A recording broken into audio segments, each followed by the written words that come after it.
Piacere, sono Jonathan. Tu come ti chiami? Jessica.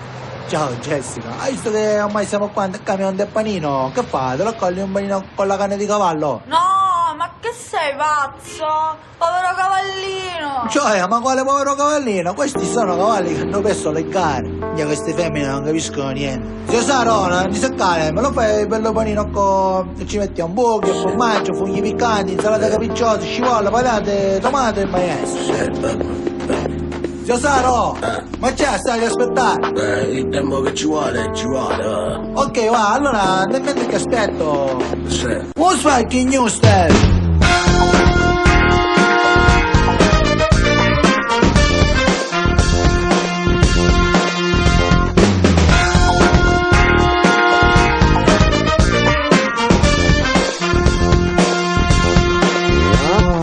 Macchina truccata, decapuratore, con la luce blu che illumini il motore, con i tatuaggi e staccan con lana d'oro, prima o poi c'è pazzo, appare mattosoro.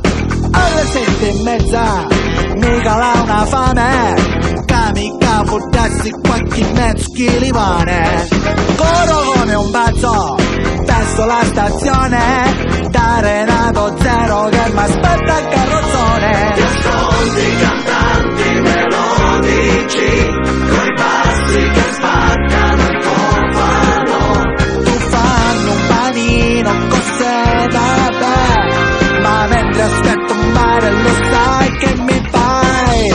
Spaghi Newstel, Spaghi Newstel, ai ai ai ai ai ai ai. Spaghi Newstel, Spaghi Newstel, ai ai ai ai ai ai. Esco incappottato dal cuore della notte, perché in discoteca mi ho sugato troppi cotte. Oggi alla questura se mi fanno palloncino, meglio che mi fremo del camion del panino.